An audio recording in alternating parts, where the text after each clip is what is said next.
வணக்கம். இது நியூஸ் ஃபர்ஸ்டின் காலை நேர பிரதான செய்திகள். உங்களோடு இணைந்து கொள்ளும் நான் ஜெனி ஜீவராஜ்.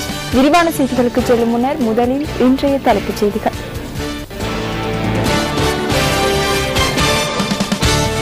பாணந்துறையை அண்மித்த கடலில் மூழ்கும் அபாயத்தை எதிர்நோக்கியுள்ள கப்பலை பாதுகாப்பான இடத்திற்கு நகர்த்த சுற்றாடல் அமைச்சு தீர்மானம். யோர்தானில் பணிபுரியும் இடங்களில் இருந்து தப்பிச் சென்று இன்னல்களை எதிர்நோக்கிய 26 இலங்கை பணியாளர்களை அந்த நாட்டின் தொழில் அமைச்சு பொறுப்பேற்றுள்ளது. பிரபல சீன அரச கொள்கை எதிர்ப்பாளர் சென் குவெங்சிங் பீஜிங்கில் உள்ள அமெரிக்க தூதரகத்திலிருந்து வெளியேறியுள்ளார். இனி விரிவான செய்திகள்.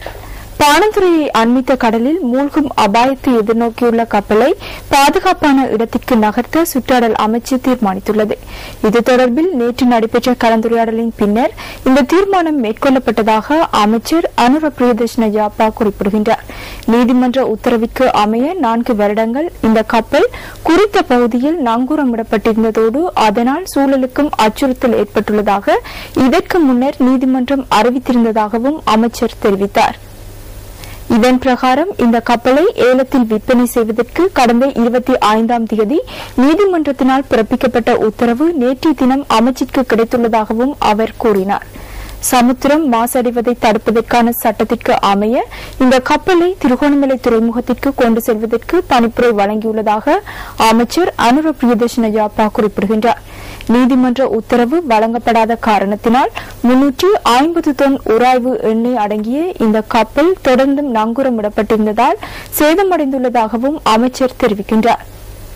கப்பலை திருகோணமலை துறைமுகத்திற்கு கொண்டு செல்வதற்கான ஆலோசனைகள் வழங்கப்பட்டுள்ளதோடு இந்த கப்பலை கவனமாக அப்புறப்படுத்த வேண்டும் எனவும் சுற்றாடல் அமைச்சர் சுட்டிக்காட்டுகின்றார். இன்னும் சில தினங்களுக்குள் இந்த நடவடிக்கைகள் நிறைவு பெறும் எனவும் அமைச்சர் அனுர பிரியதர்ஷன யாப்பா குறிப்பிடுகின்றார்.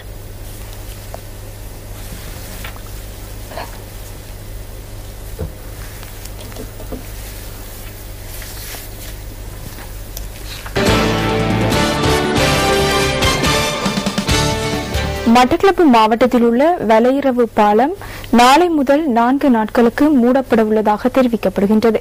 புனரமைப்பு பணிகளின் நிமித்தம் எதிர்வரும் 4ஆம் திகதி இரவு 10 மணி முதல் 8ஆம் திகதி வரை இந்த பாலம் மூடப்பட்டிருக்கும் என மாவட்ட அரசாங்க அதிபர் சுந்தரம் அருமைநாயகம் நியூஸ் ஃபர்ஸ்டிற்கு கூறியுள்ளார்.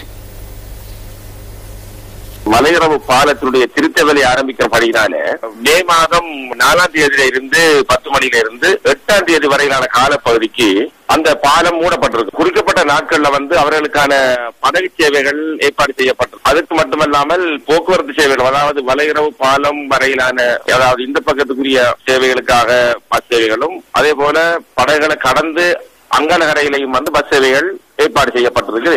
அது மட்டுமல்லாம ஏனைய வாகனங்கள் பார ஊர்திகள் செல்வதற்காக கரடியனாறு மற்றும் மண்வனைத்துறை பாதைகளை பயன்படுத்துமாறும் நாங்கள் கேட்டுக்கொள்றோம்.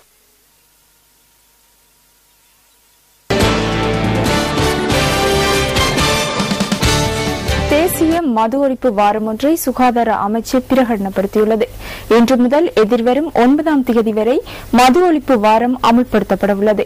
இந்த வாரத்தில் பல்வேறு மது ஒழிப்பு திட்டங்கள் முன்னெடுக்கப்பட உள்ளதோடு வீட்டுத் தலைவர்கள் மதுபானம் அருந்துவதை தவிர்ப்பதே இதன் முக்கிய நோக்கமாக அமைந்துள்ளது.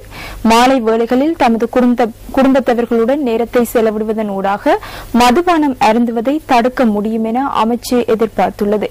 பொது சுகாதார பரிசோதகர்கள், சுகாதார வைத்திய உத்தியோகத்தர்கள், கிராம உத்தியோகத்தர்கள், பிரதேச செயலாளர்கள் மற்றும் ஆசிரியர்கள் ஊடாக தெளிவூட்டும் நடவடிக்கைகள் முன்னெடுக்கப்பட உள்ளன.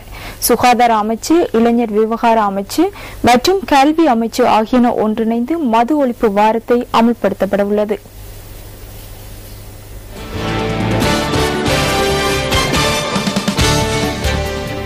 யோர்தானில் பணிபுரிந்து வந்த நிலையில் பணிபுரியும் இடங்களில் இருந்து தப்பிச் சென்று பல்வேறு பிரச்சினைகளை எதிர்நோக்கிய 26 இலங்கை பணியாளர்களை அந்த நாட்டின் தொழில் அமைச்சு பொறுப்பேற்றுள்ளது.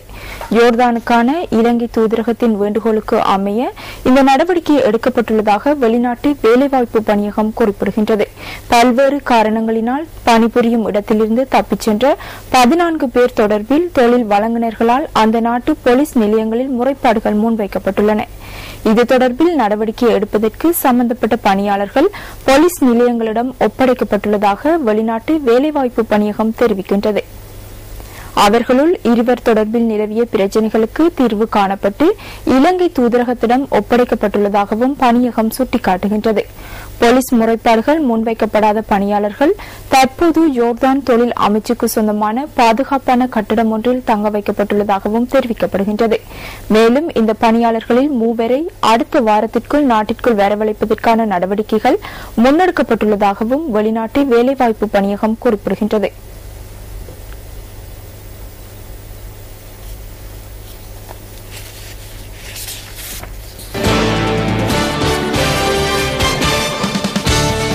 கிழக்கு மாகாண உள்ளூராட்சி மன்றங்களின் ஆக்கத்திறன்களை வெளிப்படுத்தும் கண்காட்சி ஒன்றை முதற் தடவையாக நடத்துவதற்கு மாகாண உள்ளூராட்சி திணைக்களம் நடவடிக்கை எடுத்துள்ளது.